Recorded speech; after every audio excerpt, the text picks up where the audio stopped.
آج کی گفتگو کا عنوان ہے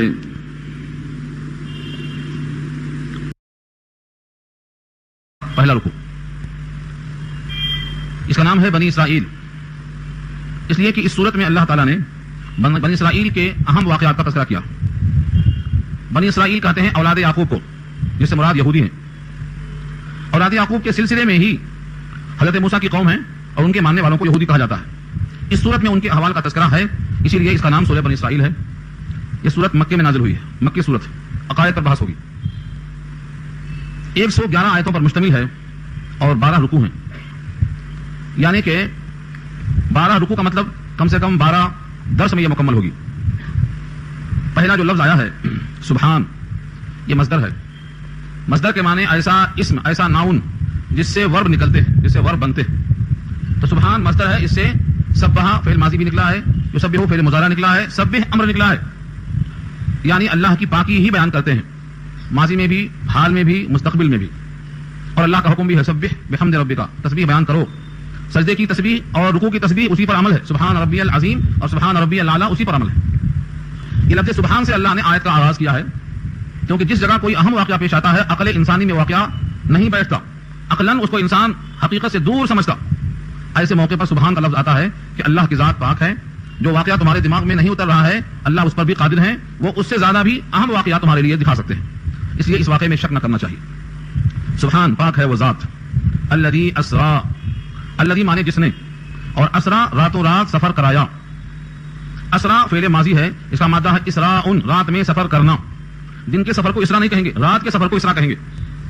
اس سے مراد ایک مخصوص سفر ہے جس کا نام سفر معراج کہا جاتا ہے. اسرا اور معراج. بیت اللہ سے لے کر بیت المقدس تک کے سفر کو اسرا، اور بیت المقدس سے لے کر ساتوں آسمان کے سفر کو مقام معراج کہا جاتا ہے. بیت اللہ سے لے کے بیت المقدس تک جو سفر ہوا ہے اس کو اسرا کہتے ہیں. وہ اس آیت سے ثابت ہے جو اب آ گئی سامنے. اور بیت المقدس سے لے کر ساتوں آسمان کی سیر اور وہاں سے واپسی، یہ سورہ نجم کی آیتوں سے ثابت ہے جو سورہ نجم کے بالکل شروع میں ہے، پارہ 27 میں آئے گی بس. اسرا سفر کرایا، لے گیا راتوں رات. بعبدہ اپنے عبد کو، عبد کے ساتھ ہی لگا ہے، ہی مانے اس کا اپنا بندہ. اس بندے سے مراد ہیں محمد مصطفیٰ صلی اللہ علیہ وسلم. الف مرۃ بعدد کل ذرۃ، آپ کی ذات مراد ہے. اللہ تعالیٰ نے آپ کو راتوں رات سفر کرایا. لیلن، لیلن میں جو دو زبر آخر میں ہے تنوین، یہ برائے تنکیر ہے کہ رات کا پورا حصہ نہیں لگا بلکہ رات کا تھوڑا سا حصہ لگا. لیلن کے معنی آتے ہیں رات کا کچھ حصہ، تو تنوین برائے تنکیر ہے. اولن تو یہ واقعہ اتنا اہم ہے اور سفر اتنا طویل ہے کہ اگر رات بھر بھی لگ جاتی تب بھی بہت کم وقت میں یہ کام ہو گیا. لیکن پوری رات استعمال نہیں ہوئی بلکہ رات کا کچھ تھوڑا سا حصہ. یہ کچھ اور تھوڑا سا کہاں سے آیا؟ لیلن کی دو زبر جو آیا یہاں تنوین، اسی سے. لیلن کے معنی رات کا کسی قدر تھوڑا سا حصہ. تنوین دو زبر دو زیر دو پیش کو کہتے ہیں، اور یہ تنوین ہمیشہ تقلیل اور تنکیر اور قلت کو بیان کرتی ہے. تھوڑے سے وقت میں یہ کام ہوا. من المسجد الحرام الى المسجد الاقصى، مسجد حرام سے لے کر مسجد اقصی تک. بیت اللہ کا دوسرا نام مسجد حرام بھی ہے. بیت اللہ جو بیچ کا حصہ ہے جسے کعبۃ اللہ کہا جاتا ہے وہ ہے بیت اللہ. اس کے اطراف جو حصہ ہے وہ مطاف. اس کے اطراف جو حصہ ہے یہ پورا کا پورا مسجد حرام کے حکم میں شامل ہے، بلکہ جہاں تک حدود حرم ہے یہ پورا کا پورا بیت اللہ کا حصہ کہلاتا ہے. اس کی ترتیب بتائی گئی ہے. جیسے آپ پیاز کا ڈلا ہاتھ میں لے لیں. جن لوگوں نے دیکھا ہے کعبۃ اللہ کو ان کے واسطے تو مسئلہ نہیں ہے، لیکن جو لوگ نہیں دیکھے ہیں اللہ ان سب کو دکھائے. پیاز کا ایک ڈلا لیجیے، جو بیچ میں گلے کے گول ہوتا ہے سمجھ لیجیے بیت اللہ کا حصہ ہے، کعبۃ اللہ کا حصہ ہے. اس کے بعد پیاز کا دوسرا جو حصہ پرت ہے وہ مطاف کا حصہ ہے. تیسرا ہے وہ مسجد حرام کہلاتا ہے. اس کے بعد کا جو حصہ ہے یہ حدود حرم کہلاتا ہے. اس کے بعد جو طواف کا حصہ آئے گا حدود حرم کے بعد کا وہ میقات کہلاتا ہے چاروں طرف سے. اس کے بعد جو حصہ ہے وہ آفاقی کہلائے گا. سارے عالم سے جو لوگ آتے ہیں یہ سب کے سب آفاقی کہلاتے ہیں. جن کا گھر حدود سے باہر ہے سب آفاقی، جن کا گھر حدود کے اندر ہے یہ حدود حرم کے رہنے والے کہلائیں گے. اللہ تعالیٰ نے بیت اللہ الحرام سے، مسجد حرام سے یہ واقعہ شروع کیا.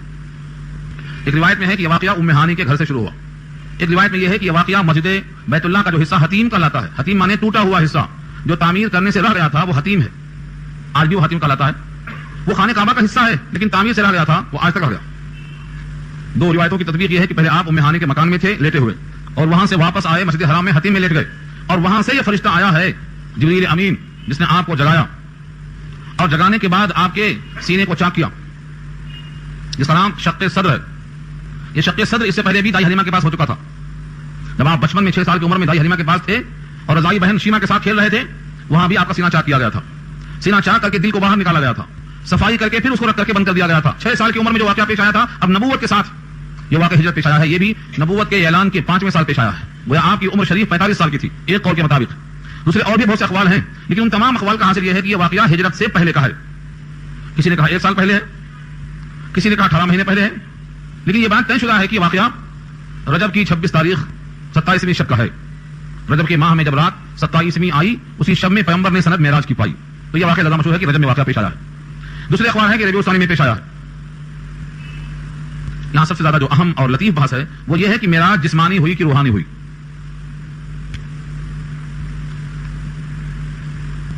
اللہ نے لفظ عبد استعمال کیا ہے. سبحان الذی اسری بعبدہ. عبد کہتے ہیں ذات اور روح کا مجموعہ, جسم اور روح کا مجموعہ. اگر خالی روح کو معراج ہو گئی تو اس کو عبد نہیں کہیں گے. یہاں لفظ ہے عبد, اللہ اپنے بندے کو لے گیا, اور بندہ نام ہے جسم اور روح کے مجموعے کا. تو یہ معراج جسمانی ہوئی, جسم کے ساتھ تشریف لے گئے. ایسا نہیں ہے کہ یہ معراج آپ کی روحانی ہے اور آپ مکے میں آ گئے, صرف روح جا کے واپس آ گئی. نہیں, ایک تو دلیل میں یہ لفظ عبد ہے کہ عبد نام ہے 2 چیزوں کے مجموعے کا, جسم اور روح. اور دوسرا جب واپس آئے آپ ام ہانی سے بیان کریے. ام ہانی بنت ابی طالب, علی ابن ابی طالب, حضرت علی کی بہن ہے ام ہانی, اور حضرت علی حضور صلی اللہ علیہ وسلم کے چچیزاد بھائی ہیں. تو کون ہوئی وہ؟ چچیری بہن ہوئی. ان سے آپ نے یہ واقعہ بیان کیا تو انہوں نے کہا دیکھو لوگوں سے نہیں کہنا ایسے واقعے کو, ورنہ لوگ آپ کو اور جھٹلائیں گے. اگر یہ کہتے میری معراج روحانی ہوئی ہے, میں یہیں تھا, روح جا کے آئی ہے, تو کسی کی روح جا کے آ سکتی ہے. روح تو لطیف شے ہے. آپ یہاں سو گئے, آپ کی روح دلی پہنچ گئی. روح کے جانے آنے میں کون سا اشکال ہے, کون سی جھٹلانے کی بات تھی؟ ام ہانی کا یہ قول. اور دوسرے کفار قریش سنا تو کہا آج صدیق اکبر کو بھٹکانے کا موقع اچھا لگا. جا کے کہنے لگے کہ آپ کے دوست کہتے ہیں کہ میں راتوں رات مکے سے بیت المقدس گیا, 7 آسمان گیا, جنت و جہنم کی سیر کیا, اور یہ دیکھا اور وہ دیکھا, اور پھر رات کے اندر واپس آ گئے. ابھی بستر کی گرمی جو کتوں باقی تھی واپس آ گئے. تمام کافروں نے مل کر صدیق اکبر سے کہا تو انہوں نے کہا کہ اگر میرے دوست نے ایسا کہا ہے تو بالکل سچ ہے, کیونکہ ان سے جھوٹ صادر نہیں ہو سکتا. اسی موقع پر ان کو صدیق کا لقب دیا گیا کہ جس نے اپنے عقل پر اپنے عشق کو غالب رکھا اور نبی کی صداقت میں بے تعمل تصدیق کیا. صدیق ان کو لقب دیا گیا. والذی جاء بالصدق وصدق به, جو صدق لایا اور جس نے صدق کی تصدیق کیا وہ صدیق اکبر ہے. صدیق آپ کو لقب دیا گیا اسی واقعے کے بعد. اور تیسرا ایک واقعہ بہت طویل ہے, سناؤں میں آپ کو تو کافی طویل ٹائم لے گا, اور اگر کم وقت میں سنانا چاہوں تو سمجھ میں نہیں آئے گا. امام بخاری نے ایک واقعہ نقل کیا ہے کہ دہیا کلبی کے ذریعے سے حضور نے ایک خط بھیجا تھا بادشاہ روم کے پاس, اور اس موقع پر بادشاہ روم نے اس خط کو پڑھا اور تحقیق کے واسطے نبی کے بارے میں جاننے کے لیے قافلہ جو آیا تھا ابو سفیان کی سرکردگی میں اس قافلے کو بلایا, جس کا ذکر بخاری میں آ چکا ہے بدور وحی میں.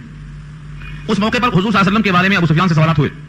ابو سفیان نے سوچا کہ میں کوئی ایسی بات کہہ دوں جس سے بادشاہ اس نبی سے بدظن ہو جائے, لیکن مجھے کوئی موقع نہیں ملا کہ کوئی بات میں کہہ سکوں.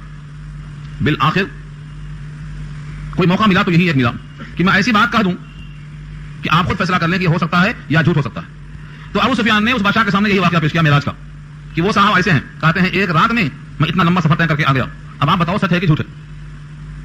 ابو سفیان کی بات ختم ہوئی تھی کہ وہاں بیت المقدس کا سب سے بڑا عالم پادری وہ بول پڑتا ہے کہ میں اس رات سے واقف ہوں. شاہ روم پریشان ہو گیا کہ یہ تم کو کیسے معلوم, کئی حوالوں سے یہ بات پیش کی ہے, بھائی تم کو کیسے معلوم؟ کہا میرا معمول تھا, میں سوتا نہیں تھا جب تک بیت المقدس کے تمام دروازوں کو بند نہ کر لیتا. روز میرا معمول تھا سب دروازوں کو بند کر کے سویا کرتا تھا. جس رات کا یہ واقعہ بیان کر رہے ہیں اس رات میں نے بڑی کوشش کی سب دروازے بند کرنے کی, لیکن ایک دروازہ جو مین گیٹ کا ہے میں اس کو بند نہیں کر سکا. ساتھیوں کو بلایا اور ماہرین کو بلایا رات کے کافی دیر میں, لیکن ایسا لگتا تھا کہ اوپر کا جو چھت کا حصہ ہے اس دروازے کو دبا رہا ہے اور ہم بند کرنے پر قادر نہیں ہوئے, چھوڑ کر چلے گئے. صبح صبح آ کے دیکھتا ہوں تو وہاں پر کوئی پتھر کو روزن کیا ہوا ہے, سوراخ کیا ہوا ہے, اس میں گھوڑا بندھنے کی کیفیت اور آثار معلوم ہو رہے ہیں. اور اسی موقع پر اطلاع ملی ہے کہ یہاں کچھ انبیاء آئے ہیں اور جنہوں نے یہاں پر نمازیں پڑھی ہیں, اس کے اثرات بتائے گئے ہیں. یہ گواہی اس عالم نے دیا ہے روم کے بادشاہ کے سامنے, اور اس پر بہت طویل کلام کیا ہے شارحین نے. اسی موقع پر سارے انبیاء کی آپ نے امامت بھی کی ہے اور سید الانبیاء کا عملاً اظہار ہوا ہے. کچھ لوگ کہتے ہیں نماز پہلے ہوئی, لیکن شارحین کہتے ہیں ہر آسمان پر نبیوں نے آپ کا تعارف کرایا. جبریل نے بتایا دیکھو یہ ابراہیم ہے 7ویں آسمان پر, یہ موسیٰ ہے 6ویں آسمان پر, یہ ادریس ہے فلاں ہیں, ہر ایک کا تعارف کراتے چلے گئے. آسمانوں پر تعارف کا مطلب یہ ہے کہ ابھی تعارف نہیں ہوا تھا, اگر نماز پڑھ کے ساتھ میں آئے ہوتے تو تعارف نہیں ہو جاتا. واپسی میں سب لوگ آپ کو بھیجنے کے واسطے آئے ہیں, تب آپ نے ان کی امامت فرمائی ہے, اور غالباً یہ فجر کی نماز تھی یا پھر سب لوگوں کے ملنے کے بعد نماز شکرانے کی تھی. 2 رکعت نماز سب نے مل کر پڑھا ہے اور جبریل کے اشارے پر حضور نے امامت کی ہے. یہ پورے واقعات کو ترتیب کے ساتھ ابن کثیر نے یہاں بیان کیا ہے کہ آپ کی یہ معراج جسمانی تھی, اتنے اس کے دلائل ہیں. اب واقعہ معراج میں کیا کیا پیش آیا ہے؟ اس کو آپ اس آیت کے حوالے سے نہیں، سورہ نجم کی آیت کے حوالے سے اور پھر احادیث کے حوالے سے آپ کو سمجھ میں آئے گا کہ کیا کیا پیش آئے ہیں. پہلے لفظوں کو دیکھ لیں. سبحان الذی اسری بعبدہ لیلا، پاک ہے وہ ذات جو اپنے بندے کو لے کر گیا ہے رات کے کسی قدر حصے میں، من المسجد الحرام، مسجد حرام سے، الی المسجد الاقصی، مسجد اقصی تک. مسجد اقصی بھی اسی کا نام ہے، بیت المقدس بھی اسی کا نام ہے، اور گنبد صخرہ بھی اسی کو کہا جاتا ہے. اس مسجد کا حال یہ ہے، یہ مسجد ملک شام میں ہے. آج جو فلسطین کا علاقہ اور اردن کا علاقہ اور ملک شام کا علاقہ جو ملا ہوا ہے مثلث، وہ وہی حصہ ہے. الذی بارکنا حولہ، ہم نے برکت دیا ہے اس کے اطراف کو، دنیاوی برکت اور دینی برکت، روحانی برکت، جسمانی برکت. وہاں جتنے انبیاء مدفون ہیں شاید کہیں اور ہوں گے مدفون، انبیاء کا مسکن تھا، بہت سارے انبیاء وہاں تدفین ہیں. یہ روحانی فیوز و برکات وہاں ہیں. اور ظاہری برکات یہ ہے کہ وہاں نہریں، باغیچے، پھل اور پھول کے مناظر بہت زیادہ ہیں. یہ وہاں پر روحانی فضائیں اچھی ہیں. تو جسمانی اور روحانی دونوں اعتبار سے ہم نے برکتوں سے نوازا، خوب برکتیں عطا فرمائی ہیں. درخت اور نہریں اور پیداوار کے سامان خوب کثرت سے وہاں. تو خلاصہ کیا نکلا؟ مسجد حرام سے لے کر آپ مسجد اقصی تک تشریف لے گئے. الذی بارکنا حولہ، جس کے اطراف کو ہم نے برکتوں سے نوازا. اس کا مقصد کیا ہوا؟ کیوں لے کر گئے راتوں رات مسجد حرام سے مسجد اقصی تک کیوں لے کر گئے؟ کیا مقصد تھا؟ فرمایا لنریہ، تاکہ ہم آپ کو دکھائیں. لنریہ میں جو لام ہے یہ لام قے کہلاتا ہے، تاکہ ہم آپ کو دکھلائیں. لکھا یہ ہے کہ نبی کریم صلی اللہ علیہ وسلم کی زوجہ مطہرہ حضرت خدیجہ الکبریٰ رضی اللہ تعالی عنہا کا انتقال ہو چکا تھا. آپ بہت مغموم تھے. ادھر کفار قریش نے آپ کو جھٹلانا شروع کیا تھا، اس سے بھی آپ بڑے پژمردہ تھے. آپ کے چچا ابو طالب کا بھی انتقال ہو چکا تھا، اس سے بھی آپ بہت زیادہ فکر مند تھے اور تنہائی محسوس کرتے تھے. اللہ تعالیٰ نے معراج کے ذریعے سے آپ کے علو مرتبت کو ظاہر کر کے آپ کو خوش کرنے کے لیے اپنے تمام آیات کو مشاہدے میں پیش کیا، اپنے عرش کو دکھایا، اپنے قرب میں بلایا، جنت کو دکھلایا، آپ کے ساتھ خصوصی ایسی گفتگو فرمایا جس سے آپ کو تسلی ہو جائے اور جتنے بھی غم کے اسباب تھے سب کافور ہو جائیں. یہ ہے لنریہ، تاکہ ہم آپ کو دکھائیں. کیا دکھائیں؟ من آیاتنا، اپنے کچھ عجائبات قدرت، اپنے کچھ عجائبات قدرت دکھائیں. یہی مضمون بیان آیا ہے سورہ نجم کے آخر میں. کیا دکھایا وہاں پر؟ من آیات ربہ الکبریٰ. وہاں کبریٰ ہے، کبریٰ کبیر کی جمع ہے، بڑے بڑے نشانیاں. جو نشانیاں اللہ کی نگاہ میں بڑی ہوں ان کو اللہ نے پیش کیا ہے نبی کو. یہ سفر معراج کا مقصد ہے. انہ هو السمیع البصیر، بے شک وہ سننے والا ہے اور بے شک وہ دیکھنے والا ہے. سننے والا ہے، ہر ایک کی دعائیں سنتا ہے، ہر ایک کے قلب کے احوال سنتا ہے. اور بصیر ہے، وہ دیکھنے والا ہے، ہر ایک کی حالتوں پر نگاہ رکھتا ہے. اس آیت میں جو مضمون تھا لفظی اعتبار سے، اس میں صرف سفر کا ذکر ہے، نشانیاں دکھانے کا ذکر ہے. سورہ نجم کی آیت میں اللہ فرماتے ہیں اللہ نے اپنے نبی کو معراج کے ذریعے سے، معراج کہتے ہیں سیڑھی کو، سیڑھی. ہمارے پاس سیڑھی کی شکلیں کئی ہیں، کوئی لکڑی کی سیڑھی ہے، کوئی لوہے کی ہے، کوئی اسٹیل کی ہے اور کوئی لفٹ کی سیڑھی بھی ہے. اللہ تعالیٰ نے معراج کہتے ہیں ایسی سیڑھی کو جس پر چڑھ کر کے آپ تشریف لے گئے، جو ذریعہ معراج کہلاتی ہے. بیت المقدس تک کے سفر کو تو براق سے طے کرایا. براق کہتے ہیں وہ جانور جو جبریل ساتھ لے کر آئے تھے، حد نگاہ اس کی پرواز تھی. جتنا انسان دیکھ سکتا ہے اتنا اس کا ایک قدم پڑتا تھا. لیکن بیت المقدس سے اوپر گئے ہیں جبریل کے ساتھ تو ایک سیڑھی تھی، اس سیڑھی کی کیفیت اللہ کو معلوم ہے. اسی سیڑھی کا نام معراج ہے. اسی کی وجہ سے اس واقعے کو معراج کہتے ہیں. معراج کا مادہ ہے عروج. عروج اور زوال اردو میں استعمال ہے. عروج و زوال. تنزل جس کو کہتے ہیں وہ میرا زمانہ ہے، ترقی جس کو کہتے ہیں میرا اگلا فسانہ ہے. تو تنزل ضد ہے تعارج کی، عروج کی ضد ہے وہ. ذریعہ معراج سیڑھی. ہر آسمان پر گئے. اب یہاں سے اس آیت سے تعلق نہیں ہے نہ دوسری کوئی آیت ہے، بلکہ اب یہاں سے واقعہ معراج سے متعلق جو احادیث آئی ہیں ان تمام کا خلاصہ میں یہ پیش کرتا ہوں سرسری. وہ بھی معراج کے موقع پر جبریل ساتھ تھے.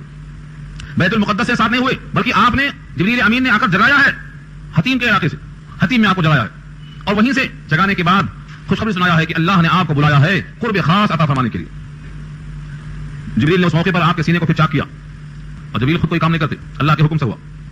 جنت سے لایا ہوا تشت جو سونے کا تھا اس میں قلب اطہر کو نکال کے رکھا اور زمزم کے پانی سے آپ کے قلب کو دھویا. اور جو بشری تقاضا ہوتا ہے ہر انسان کے قلب میں بحیثیت بشریت کے جو آپ کے جسم میں تھا، حزم من الشیطان، امام بخاری نے نبی کے اس الفاظ کو نقل کیا ہے. حز کہتے ہیں حصے کو، اس حصے کو قلب اطہر سے نکال کے صاف کیا اور جو لائے تھے وہاں سے ایمان و حکمت اس سے آپ کے قلب میں رکھ کر کے اس کو اوپر سے پھر بند کر دیا. اس طرح سے گویا آپ کا دل دھلایا گیا، صاف کیا گیا. شارحین بحث کرتے ہیں کہ تشت وہاں سے جب لایا گیا تو پانی بھی وہاں سے لایا جانا چاہیے تھا، پانی یہیں سے کیوں لیا؟ فرمایا کہ زمزم کا بدل دنیا میں کہیں نہیں ہے، نہ آخرت میں ہے. زمزم بھی اللہ کی قدرت کا کرشمہ ہے. ایک پیغمبر کی ایڑیاں بلکہ حضور کے جد امجد اسماعیل کے پیروں کی ایڑیاں رگڑنے سے جو پانی آیا تھا وہ زمزم ہے، اسے دھویا گیا. نبی پاک کو یہاں سے جبریل ساتھ لے کر اس براق پر تشریف لے گئے. تاحد نگاہ پہنچ کر وہاں روزن میں باندھ دیا اور بیت المقدس کے بعد گھوڑے کو چھوڑ دیا. وہاں سے سیڑھی پر سوار ہو کر آسمان اول تک پہنچے، جبکہ ایک زمین سے آسمان تک کا فاصلہ 500 برس کا ہے. 500 برس کا فاصلہ آپ نے سیکنڈوں میں طے کیا. دروازے کو دستک دیا، آواز آئی کون؟ کہا میں جبریل ہوں. آپ کے ساتھ کون ہے؟ کہا میرے ساتھ محمد ہیں صلی اللہ علیہ وسلم. کیا ان کو بلایا گیا ہے؟ فرمایا ہاں ان کو بلایا گیا ہے. دروازہ کھلتا ہے. معلوم ہوا ہر آسمان میں دروازے ہیں. قرآن کریم کی آیت میں یہ ہے کافروں کے لیے دروازے آسمان کے نہیں کھلتے تو ان کی روح کو وہیں سے فرشتہ پھینکتا ہے اور سجین میں گر جاتی ہے.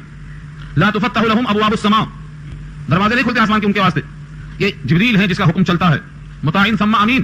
جبریل وہ ہیں جو مطاع ہیں جس کی اطاعت کی جاتی ہے اس جگہ پر. یعنی ساتوں آسمان کے دروازے جبریل کے حکم سے ایسا کھلتے چلے گئے کیونکہ جبریل کا خود عمل اللہ کے حکم کے تابع ہے. ہر دروازے پر دروازہ کھلتا گیا. ایک آسمان سے دوسرے پر, دوسرے سے تیسرے پر, تیسرے سے چوتھے پر, چوتھے سے پانچویں پر, یہاں تک کہ ساتوں آسمان پر پہنچے اور ہر دو آسمان کے بیچ میں 500 برس کا فاصلہ ہے. ساتوں آسمان کے اوپر پہنچے. چھٹے آسمان پر حضرت موسیٰ نے استقبال کیا, مرحبا بأخ الصالح کہا. ساتویں آسمان پر ابراہیم نے استقبال کیا اور مرحبا بابن الصالح کہا کیونکہ ان کے نسل میں تھے. انہوں نے بیٹا کا مبارکباد دیا. کچھ لوگوں نے اخی صالح کہا, بھائی صالح, اور کچھ لوگوں نے بیٹا صالح. اس طرح سے ساتوں آسمان پر جبریل نے ہر ایک سے سیر کروایا, ملاقات کروایا. قصہ اور طویل ہے, میں مختصر کر رہا ہوں تاکہ گھنٹے میں پورا کر سکوں. ہر ایک نے کچھ نہ کچھ باتیں کہیں. حضرت عیسیٰ سے ملاقات ہوئی, حضرت ادریس سے ملاقات ہوئی. ہر پیغمبر نے آپ کو مرحبا کیا. اس کے بعد ساتویں آسمان کی طرف جب بڑھے ہیں تو مقام سدرہ آیا ہے. سدرہ ایک درخت کا نام ہے, بیری کا درخت, لیکن دنیا کی بیری کا درخت نہیں تھا, وہ آخرت کی بیری کا درخت ہے. اس کی جڑیں چھٹے آسمان میں ہیں اور تنا ساتویں آسمان میں ہے. اور جو بتا چکا ہوں کہ 500 برس کا فاصلہ ہے تو وہ درخت کیسا ہوگا. اس کے پتے ہاتھی کے کانوں کے برابر ہیں. اس کے پھل ہجر کے مٹکوں کے برابر ہیں. مٹکے مٹی کے بنتے تھے بڑے بڑے, اور اس پر سونے کے پتنگے نچھاور ہیں. ایسے موقع پر جو چیز اس کو ڈھانپ رہی تھی, اللہ نے خود کہا ہے اذ یغشى السدرة ما يغشى ما زاغ البصر وما طغى. جب ڈھانپ رہے تھے پتنگے جو کہ ڈھانپ رہے تھے, انوار و برکات تجلیات ربانی کا عکس اس پر ظاہر ہو رہا تھا. اس موقع پر عرش پہنچا. عرش ساتویں آسمان کے اوپر ہے. اس عرش اعظم پر جبریل امین نے ساتھ چھوڑ دیا اور کہا اب یہاں سے آپ تشریف تنہا لے جائیے. اللہ کے نبی صلی اللہ علیہ وسلم نے جو جبریل سے سوال کیا کہ اب تک تم نے ہمیں دوستی میں خالص پایا, تو اب یہاں سے تم ساتھ چلنے کے بجائے ساتھ چھوڑتے کیوں ہو؟ علامہ سعدی نے گلستہ میں آپ کے سوال کو فارسی زبان میں شعر دیا ہے. اور شعر میں اس کیفیت کو پیش کیا ہے. تو در دوستی مخلصم یافتی انانم ز صحبت چرا تافتی. جب دوستی نے مجھے خالص پایا ہے تو دوستی میں رہنے کے بجائے اپنا لگام, اپنا منہ, اپنی توجہ کیوں موڑ رہے ہیں؟ جبریل نے عاجزی سے کہا اگر یہ سرے منہ برتر پرم فروغ تجلی بسودت پرم, اگر میں ایک بال کے برابر آگے بڑھ جاؤں گا تو تجلی اللہ کی بھجرا کر خاکستر کر دے گی. یہاں سے آگے میں نہیں جا سکتا, میری حدود ختم. اسی کا نام ہے منتہا. منتہا مانے ہر ایک کی انتہا. یہاں سے آگے کوئی نہیں جا سکتا. منتہا اسی انتہا سے ہے. جبریل بھی آگے نہیں جا سکتے. وہیں سے احکامات لے کر واپس آتے ہیں. وہاں سے قلم کے چلنے کی آواز آتی ہے, تقدیر قلم کی آواز وہاں تک آتی ہے. جبریل امین نے جب معذرت کر دی تو آپ تشریف لے گئے. ایک شاعر کہتا ہے نالین پکڑ لیتے تا عرش چلے جاتے. جبریل نے کیا موقع اچھا گنوایا ہے. تو جبریل کا یہ جو موقع گنوایا ہے بول دیا شاعر نے, در حقیقت یہ جبریل کی طرف سے عذر تھا کہ میں بحیثیت جبریل کے آپ سے کہتا ہوں میں آگے نہیں جا سکتا کیونکہ میرے پر جل جائیں گے, اللہ کے نور سے خاکستر ہو جائیں گے. جبریل امین نور سے بنے تھے. اب اللہ کا جو نور ہے اس نور کو جلا کر خاکستر کر دے گا. یہاں سے آگے جانے کی مجال نہیں. یہاں سے نبی کریم صلی اللہ علیہ وسلم جو عبد کامل ہیں, یہاں پر عبد کامل, وہ آگے تشریف لے جاتے ہیں. اس موقع پر اللہ رب العزت نے جو آپ سے ہم کلامی کا شرف بخشا ہے, فاوحى الى عبده ما اوحى, جو وہی بھیجا ہے اللہ نے براہ راست وہ وہی بھیجا ہے. نبی صلی اللہ علیہ وسلم نے 3 کلمات پیش کیے. اشہد ان لا الہ الا اللہ سے پہلے جو آپ پڑھتے ہیں التحیات, یہ وہی کلمات کا مجموعہ ہے. آپ کیا پڑھتے ہیں؟ التحیات للہ والصلوات والطیبات. یہ 3 جملے حضور نے پیش کیا اللہ کے سامنے. التحیات للہ تمام قولی عبادات اللہ کے لیے ہیں, والصلوات تمام بدنی عبادات اللہ کے لیے ہیں, والطیبات تمام پاکیزہ کلمات اللہ کے لیے ہیں. 3 تحفے پیش کیا نبی نے, التحیات للہ والصلوات والطیبات. اس کے جواب میں اللہ نے کہا السلام علیک ایھا النبی ورحمۃ اللہ وبرکاتہ. آپ پر سلامتی ہو اے نبی, اے نبی آپ پر سلامتی ہو اور اللہ کی رحمت ہو اور اللہ کی طرف سے برکتیں ہوں. 3 تحفے کے جواب میں اللہ نے بھی 3 تحفہ دیا, سلامتی کا تحفہ, برکت کا تحفہ اور رحمت کا تحفہ. اس موقع پر حضور نے کہا تنہا مجھ پر اگر ہو اور میرے امتیوں پر نہ ہو تو ان کا تو گھاٹا ہوگا. اس بلندی کے مقام پر آنے کے بعد ان کی توقعات بڑھ گئی ہوں گی کہ میرا حصہ کچھ ہوگا, اس لیے آپ نے خود اضافہ کر دیا السلام علینا, ہم سب پہ سلامتی ہو, وعلی عباد اللہ الصالحین, اور جتنے اللہ کے صالح بندے ہیں ان تمام پہ سلامتی ہو. یہ کہا کر حضور نے اپنی امتیوں کو سمیٹ لیا. اللہ نے رد نہیں کیا بلکہ منظور کیا. جب حبیب اور محب کے درمیان کلام مکمل ہوا تو فرشتے جو حاملان عرش ہیں انہوں نے آگے بڑھ کر کہا اشہد ان لا الہ الا اللہ واشہد ان محمدا عبدہ ورسولہ. میں گواہی دیتا ہوں کہ اللہ کے سوا کوئی معبود نہیں, اور گواہی دیتا ہوں کہ محمد صلی اللہ علیہ وسلم اللہ کے بندے ہیں, اس کے رسول ہیں. یہ فرشتوں کا جملہ ہے. تو فرشتوں کا مکالمہ, اللہ کے رسول کا اور اللہ کا مکالمہ, تینوں ملا کر التحیات بنا ہے. اسی التحیات کی وجہ سے نماز کو مومن کی معراج کہا جاتا ہے کہ یہ پڑھنے والا اگر دماغ سے حاضر ہے تو گویا معراج کا نقشہ سامنے آ جاتا ہے. آپ کی معراج کی لوح و قلم تک پہنچے, میری معراج کی میں آپ کے قدم تک پہنچا. تو انسان جب کلمات کہتا ہے تو تصور میں آ جاتا ہے اللہ کی بندے سے ملاقات سامنے آ جاتی ہے. اس واسطے کہا ہے الصلاۃ معراج المومنین, نماز بھی مومن کی معراج ہے. اس موقع پر نمازیں اللہ نے فرض کر دی اور یہ جملے اس کے اندر واجب ہیں. اس نماز کا بھی عجیب حال لکھا ہے. 50 نمازیں فرض کی تھیں. حضرت موسیٰ نے کہا آپ کی امت کمزور ہے, عمر بھی کمزور ہے. پہلے زمانے کی امتوں کی عمریں 200 سال 200 برس, اب تو 60 سال 65 سال بس ختم. یہ 5 وقت نماز مشکل سے پڑھ سکیں گے, 50 وقت کیسے پڑھیں گے؟ بطور ضیافت کے اللہ نے دودھ پیش کیا تھا اور شراب اور شہد پیش کی تھی. جبریل سے اشارہ میں پوچھا حضور نے آپ کی کیا رائے ہے, موسم کے لحاظ سے بتاؤ کیا پینا چاہیے. جیسے ایک دوست سے پوچھتا ہے ٹھنڈا پئیں گے یا گرم پئیں گے. جبریل نے اشارہ کیا آنکھوں سے کہ آپ دودھ کو پیجیے. حضور نے دودھ اٹھایا اور پی لیا, شہد کو شراب کو چھوڑ دیا. آواز آئی کہ آپ نے فطرت کے مطابق کام کیا ہے. اگر آپ بجائے دودھ کے شراب پی لیتے تو آپ کی امت بھاگ جاتی, یہ امت وسط نہ رہ جاتی. لیکن آپ نے دودھ کو استعمال کیا جو خیر پر اشارہ کرتا ہے. یہ امت ہمیشہ گمراہی سے بچتی رہے گی اور ایک طبقہ ہمیشہ حق پر قائم رہے گا یہاں تک کہ قیامت آ جائے. جبریل امین نے نبی صلی اللہ علیہ وسلم کا ساتھ دیا, واپس لا کر چھوڑ دیا. کفار قریش کو موقع مل گیا, انہوں نے بہت سے سوالات کیے, بہت سے. اس میں سے ایک سناتا ہوں تاکہ یاد آ سکے آپ کو. کہنے لگے بھائی بتاؤ تم ایک رات میں اتنا کر کے آئے ہو, سب چھوڑو. بیت المقدس میں دروازے کتنے ہیں, کھڑکیاں کتنی ہیں, ہاں کھمبے کتنے ہیں, بھلا بتاؤ ایسے عظیم الشان موقع پر کیا کوئی کھمبے گنتا ہے, کھڑکیاں گنتا ہے؟ لیکن ان کفار قریش کو تو موقع تلاش کرنا تھا جھوٹ بولنے کی, تکذیب کو حل کرنے کے لیے. نبی کو مشکل ہوئی. اللہ نے مکہ المکرمہ سے لے کر بیت المقدس تک تمام چیزوں کو ہٹا دیا. دیکھتے گئے اور بولتے گئے, دیکھتے گئے اور بولتے گئے, تمام چیزوں کو اللہ نے ہٹا دیا. اللہ رب العزت ہر چیز پر قادر ہیں, ان کی قدرت سے کوئی چیز بعید نہیں. کسی بھی معجزے میں اگر شک آئے آپ کو تو یہ سوچنا کہ معجزہ بندے کا فعل نہیں ہوتا, معجزہ تو اللہ کا فعل ہوتا ہے اور اللہ ہر چیز پہ قادر ہے. آپ کا شک دور ہو جائے گا. حضور دیکھتے گئے اور ہر ایک چیز کو بتاتے چلے گئے. اس طرح سے یہ تفصیلی بحث کچھ حصہ یہاں پر, کچھ حصہ سورہ نجم میں اور کچھ احادیث کے حوالے سے میں نے پیش کیا ہے. اب آیات کو دیکھیے. پاک ہے وہ ذات جو اپنے بندے کو لے کر گیا ہے مسجد حرام سے لے کر مسجد اقصی تک راتوں رات, جس کے اطراف کو ہم نے برکتوں سے نوازا ہے. مراد ملک شام, تاکہ ہم دکھائیں ان کو اپنی قدرت کی نشانیاں. بے شک وہ سننے والا اور دیکھنے والا ہے. واقعی معراج یہاں ختم. آگے حضرت موسیٰ علیہ السلام کو جو اللہ نے کتاب دی تھی اس کتاب کی خوبیوں کو بیان کیا ہے. وآتینا موسیٰ الکتاب, اور دیا ہم نے موسیٰ کو کتاب. وجعلناہ ھدی, اور بنایا ہم نے اس کتاب کو ہدایت کا ذریعہ. لبنی اسرائیل, اسرائیل کی اولاد کے لیے. اللہ تتخذوا من دونی وکیلا, یہ کہ نہ بناؤ تم میرے علاوہ کوئی وکیل. وکیل مانے کارساز, کام بنانے والا, کام میں آنے والا, آپ کے تمام کاموں پر کفایت کرنے والا. وکیل کسی اور کو نہ بنانا سوائے میرے. اس پر اللہ نے ایسا استدلال کیا ہے, اگر کسی کے دل میں شکر گزاری کا ادنا درجہ بھی ہے تو احساس دلایا ہے اللہ نے. فرمایا دیکھو ذریت من حملنا مع نوح, ذریت ہے اس کی جس کو ہم نے سوار کیا تھا کشتی میں نوح کے ساتھ. اے بنی اسرائیل تم میرے سوا کسی کو کارساز نہ بنانا, کیونکہ تم اولاد کس کی ہو, ان کی اولاد ہو جو نوح کے ساتھ کشتی میں سوار کیا تھا ہم نے. ساری دنیا غرق ہو گئی تھی. اگر کشتی میں ہم نے آپ کو سوار نہ کیا ہوتا تو تم کس کی نسل میں واقع جاتے, تم ختم ہو جاتے, تمہارا وجود ختم ہو جاتا. تمہارے باپ کو کشتی میں رکھ کر کے بچانا تقاضا کرتا ہے کہ تم شاکر بندے بن جاؤ, تم ناشکرے مت بنو. اور نوح بھی جو تمہارے ساتھ ساتھ تھے, باوجود ہے کہ وہ نبی تھے مگر شاکر تھے. انہو کان عبدن شکورا, انہو بے شک وہ تھے عبدن شکورا, شاکر بندے تھے. حضرت نوح شاکر کیسے تھے؟ 950 برس تک جو اللہ کا حکم ہوتا رہا کرتے رہے. کبھی ایسا نہیں ہوا کہ بیزار ہو گئے. 950 برس تک تکلیفیں جھیلتے رہے. کتنے لوگ اسلام میں آئے؟ بعض کہتے ہیں صرف 9 آدمی آئے, بعض کہتے ہیں جو کشتی میں سوار تھے 80-82 آدمی. یہ 950 برس کی محنت کا سلا تھا. اس کے باوجود اپنا کام کرتے رہے. یہ ہے شکر گزاری. تو شاکر بندے تھے. تو نوح شاکر تھے, ان کے ساتھ تم کو رہنے کا موقع ملا کشتی میں, تمہارے باپ دادا کو بچایا ہم نے, تم بھی شاکر بندے بنو. اس کا مطلب یہ ہوا اگر کوئی شاکروں کے ساتھ رہتا ہے تو اس کو بھی شاکر ہونا چاہیے. آدمی جس کے ساتھ اٹھتا بیٹھتا ہے لوگ سمجھتے ہیں بھائی یہ ان کا دوست ہے, یعنی ان کی فطرت اس میں بھی ہے. اگر بروں کے ساتھ اٹھتا بیٹھتا ہے تو لوگ بولتے ہیں کہ یہ بھی اسی قسم کا آدمی ہے. اور قرآن نے خود کہا ہے جو قرآن کے خلاف باتیں کرتے ہیں ان کے ساتھ مت بیٹھو ورنہ تمہارا شمار بھی انہی میں ہوگا. ولا تقعد معهم, ان کے ساتھ مت بیٹھو, اگر بیٹھ گئے تو انکم اذا مثلهم, تم بھی اس وقت انہی میں شمار کیے جاؤ گے. تو جو نوح شاکر تھے ان کے ساتھ تمہارے آبا و اجداد کشتی میں سوار تھے, تم کو بھی شاکر ہونا چاہیے. یہاں سے ایک عجیب و غریب واقعہ ہے, لیکن وہی ہے. وقضینا الی بنی اسرائیل فی الکتاب, اور فیصلہ کر دیا ہم نے بطور پیشین گوئی کہ ہم نے یہ واقعہ لکھ دیا. الی بنی اسرائیل, بنی اسرائیل کی طرف. کہاں لکھ دیا؟ فی الکتاب, مراد ہے تورات. تورات میں لکھ دیا تھا. کیا لکھا تھا تورات میں بطور پیشین گوئی کے؟ لتفسدن فی الارض مرتین, کہ تم 2 مرتبہ زمین میں فساد کرو گے. زمین سے مراد ملک شام, تم ملک شام میں فساد 2 مرتبہ ضرور کرو گے. لتفسدن فی الارض مرتین, مرتين کی تسنیہ مرتين, 2 بار. ولتعلن علوا کبیرا, اور البتہ ضرور تم بلندیوں کا اظہار کرو گے, یعنی بڑا زور چلانے لگو گے, سب پہ دادا گیری کرو گے, یہ مطلب ہے. ولتعلن, بڑائی کا اظہار کرو گے. علوا کبیرا, بہت بڑے بننے لگو گے, یعنی لوگوں کے جان مال کھپانے لگو گے. تو پہلی شکل میں تھا لتفسدن فی الارض, حقوق اللہ ضائع. ولتعلن علوا کبیرا, بندوں کے حقوق ضائع. نہ اللہ کا حق پورا کرو گے نہ بندوں کے حق پورا کرو گے, تم 2 بار ایسا کرو گے. لکھ دیا اللہ نے. اب اللہ نے لکھ دیا تو بندے تو کریں گے ہی, یہ بہت آسان ہے لوگوں کو بولنا. حالانکہ اللہ نے لکھ دیا ہے, یعنی بطور پیشین گوئی کی بتا دیا ہے کہ تم ایسا کرنے والے ہو. اللہ کا علم محیط ہے, اللہ جانتے ہیں بندہ کیا کرنے والا ہے, اس کو لکھ دیا, ظاہر کر دیا. اکثر لوگ سمجھتے ہیں کہ اللہ کے لکھنے سے ہم ایسا کرنے پہ مجبور ہو گئے. یہ فرقہ جبریہ کہتا ہے کہ ہم مجبور محض ہیں, انہوں نے لکھ دیا ہم کیا کریں. نہیں, آپ جو کرنے والے ہیں اپنی طبیعتوں سے, اللہ کو معلوم ہے, آئندہ کا علم ہے, اس کو اللہ نے لکھ کر کے وقت سے پہلے ظاہر کر دیا ہے.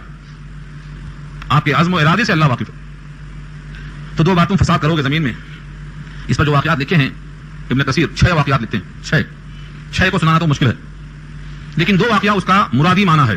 ان 6 میں سے 2 اہم واقعہ, ایک بخت نصر کا ہے اور ایک شاہ روم کا ہے. ان 2 نے بھی اللہ کے حکم سے ان قوموں کا کام پہچان لیا. جب انہوں نے فساد کیا, اللہ نے ان پر 2 بادشاہوں کو مسلط کیا. پہلی بار بخت نصر کو, دوسری بار شاہ روم کو. ٹکڑا دیکھیے آگے کا. فَإِذَا جَاءَ وَعْدُ أُولَاهُمَا, جب آیا وعدہ ان میں سے پہلا. 2 بار فساد کرو گے کہا تھا, ان 2 بار میں سے پہلا وعدہ وقت آ گیا. فَإِذَا جَاءَ, جب آیا وَعْدُ أُولَاهُمَا, ان میں سے پہلی بار کا وعدہ. بَعَثْنَا عَلَيْكُمْ, بھیجا ہم نے تم پر. عبادنا نے کہا, عباد لنا کہا. وہاں کہا تھا عبدہ, اپنا بندہ. یہاں کیا کہا, عبادنا کے بجائے عباد لنا, کیونکہ کافر بھی بندگی تو نہیں کرتا نا, لیکن بندہ اللہ کا ہوتا ہے. اس کو اپنا بندہ نہیں کہتے اللہ, کیونکہ اپنا بندہ بنا نہیں ابھی تک. تو عبادنا, ہمارا بندہ نہیں کہا, عباد لنا. وہ بندے تھے ہمارے لیے, مطلب ہمارے بندے بنے نہیں تھے, لیکن بندے ہمارے تھے, پیدا ان کو ہم نے کیا تھا. اس سے مراد بخت نصر ہے. اولی باس شدید, یہ بڑے جنگجو تھے, بڑے سخت جنگجو تھے. فجاسو خلال الدیار, یہ سب گھس پڑے گھروں کے درمیان میں تم کو قتل کرنے کے واسطے. فجاسو, گھس پڑنا. خلال الدیار, گھروں کے درمیان. خلال کہتے ہیں خلل سے بنا ہے. خلال دانت میں جب کچھ پھنستا ہے تو لگتے ہیں کاری. خلال لاؤ, 2 دانتوں کے درمیان گھس کر کے اس کو نکالتا ہے, یہ خلال ہے. یہ بھی گھروں میں گھس پڑے تھے, جہاں جہاں گھروں کے درمیان میں گلیاں تھی, سڑکیں تھی, سب میں گھس پڑے. وکان وعدا مفعولا, اور تھا یہ اللہ کا وعدہ جو کیا ہوا تھا. مفعول ابجیکٹ ہے, اتنا یقینی تھا کہ گویا ہو چکا, ہو کے رہے گا مطلب. ثم پھر کیا ہوا, رددنا, دوبارہ کیا ہم نے. لکم الکرۃ, یعنی ان بندوں نے دیکھا کہ ہم پر مصیبت آئی تو ذرا روئے دھوئے چلائے, توبہ کیا, تو اللہ نے ان کے مال کو واپس کر دیا. کہتے ہیں شاہ ایران نے بابل پر حملہ کر دیا اور بخت نصر کا لوٹا ہوا مال چھین کر کے پھر سے ان کو واپس دے دیا. یہ ہے واپس کرنا, کہ جب تم نے توبہ کر لیا یا تم توبہ کر لو گے. گویا کی پیشن گوئی کا واقعہ ہے, ہوا تو نہیں ہے لیکن گویا ہو چکا ہے, اس لیے صیغہ ماضی میں استعمال ہو رہا ہے. لکم الکرۃ علیہم, تمہارے واسطے دوبارہ غلبہ ہوگا ان پر. وامددناکم باموال وبنین, اور تمہیں مدد کیا ہم نے مالوں کے ساتھ, بیٹوں کے ساتھ. جو چھین لے گئے تھے مال اور بیٹے سب واپس کر دیے گئے. 1,70,000 تقریباً تھے تو یہاں سے قیدی بنا کر لے جائے گئے تھے اور قتل کر دیے گئے تھے. ان سب کو شاہ ایران نے بابل پر حملہ کرنے کے بعد اپنے قبضے میں لیا اور ان کو واپس کر دیا. یہ یہودی بابل میں بہت دنوں تک رہنے کے بعد پھر ملک شام کی طرف واپس آئے. وجعلناکم اکثر نفیرا, اور بنا دیا ہم نے تمہارے واسطے عدد میں اضافہ. اکثر نفیرا, نفیر کہتے ہیں عددی قوت کو, لشکر تمہارا ہم نے بڑا کر دیا. اب اللہ کا وعدہ ہے, ان احسنتم احسنتم لانفسکم, اگر اب تم نے اچھا سلوک کیا, اچھے کام کیا, تو گویا اچھے کام کیا اپنے ذات کے لیے. احسنتم لانفسکم, تمہاری ذات کو فائدہ ہوگا. وَإِنْ أَسَأْتُمْ فَلَهَا, اور اگر تم نے برا کام کیا تو اس برائی کا انجام بھی تمہارے نفس پڑے گا. فَإِذَا جَاءَ وَعْدُ الْآخِرَةِ, پر جب آیا دوسرا وعدہ کا مطلب تم 2 بار سرکشی کرو گے کہا تھا, پہلا آ چکا بخت نصر کی شکل میں, دوسرا وعدہ آیا تو شاہ روم کی شکل میں آیا. لِيَسُوءُ وُجُوهَكُمْ, جو بگاڑ دے تمہارے چہروں کو, مار کے اتنا مارا کہ تمہارے چہرے بدل دیے. یہ اردو کا محاورہ ہے, چہرے بدل دینا. لِيَسُوءُ وُجُوهَكُمْ وَلْيَدْخُلُوا الْمَسْجِدَ, اور تاکہ وہ داخل ہو جائیں مسجد میں. اس سے مراد بیت المقدس ہے. مسجد میں گھس کر کے اس کو پامال کیا. كَمَا دَخَلُوهُ أَوَّلَ مَرَّةٍ, جیسا کہ داخل ہوئے تھے اس میں پہلی مرتبہ. وَلْيُتَبِّرُوا, اور تاکہ گھس پڑیں وہ اور بربادی کریں وہ, مَا عَلَوْا, جن پر وہ غلبہ پائیں, تتبیرا, بربادی کے ساتھ. یہاں سے یہ پیغام دے دیا کہ دوبارہ پھر وہ داخل ہوں گے اور جس پر چڑھائی کریں گے, غلبہ پائیں گے, ان تمام کا انجام ایسا ہی ہوگا کہ برباد کر کے چھوڑ دیں گے. اس کے بعد اگر تم نے توبہ کی, عسى ربكم ان يرحمكم, تو امید ہے اگر تم نے آئندہ اسلام کی اتباع کر لیا تو امید ہے کہ تمہارا رب تم پر رحم کرے گا. تو 2 بار فساد, ایک بار موسیٰ کی شریعت سے بغاوت کیا, بخت نصر سر پہ سوار ہو گیا. دوسری بار حضرت عیسیٰ کے دین سے مخالفت کر دیا تو شاہ روم سوار ہو گیا. اب تیسری بار اگر تم نے توبہ کر لیا, امت محمدیہ میں داخل ہو کر اور نبی آخر الزمان کو تسلیم کر لیا, عسى ربكم ان يرحمكم, تو امید ہے کہ تم پر تمہارا رب رحم کر دے گا. اور اگر تم نے امت محمدیہ میں داخل نہ ہوا اور تم نے اس محمد کی شریعت کا بھی انکار کر دیا, وَإِنْ عُدْتُمْ عُدْنَا, تم نے نافرمانی کی تو ہم بھی سزا میں وہی کام پھر کریں گے. وَإِنْ عُدْتُمْ عُدْنَا, اگر پھر وہی شرارت کرو گے تو ہم بھی پھر وہی سزا دیں گے. ایک بار موسیٰ کی مخالفت کیا, بخت نصر سوار. دوسری بار عیسیٰ کی مخالفت کیا, شاہ روم سوار. تیسری بار امت محمدیہ کی مخالفت کیا تو تم پر پھر سواری ہوگی عذاب کی شکل میں. چنانچہ ایسا ہی ہوا. کب ہوا, کہاں ہوا, ایک لمبی تاریخ ہے. وَإِنْ عُدْتُمْ عُدْنَا وَجَعَلْنَا جَهَنَّمَ لِلْكَافِرِينَ حَصِيرًا, اور بنایا ہم نے جہنم کافروں کے لیے جیل خانہ. حصیر کے معنی ہے سواد, یہ حصیر کے معنی گھیر کر رکھنے کی جگہ, مراد ہے جیل خانہ. یہاں تک آیت نمبر 8 ہو گئی. اب آگے قرآن کریم کے فضائل, قرآن کریم کی خصوصیات, قرآن کریم کے فوائد, یہ انشاءاللہ اگلی بحث میں آئیں گے. آیت نمبر 8 تک بات مکمل ہو گئی. البتہ ان قوموں پر جو حملے ہوئے, ان قوموں کی ہلاکتیں ہوئیں, بیت المقدس کو لوٹا گیا, ان کے ہیرے جواہرات کو نکالا گیا, ان کی تعمیر کا تاریخی سلسلہ ہے. یہ بہت طویل کلام ہے, وقت ہو گیا ہے. یہاں سے دعا کر لیجیے, اللہ تعالیٰ آسان فرمائے.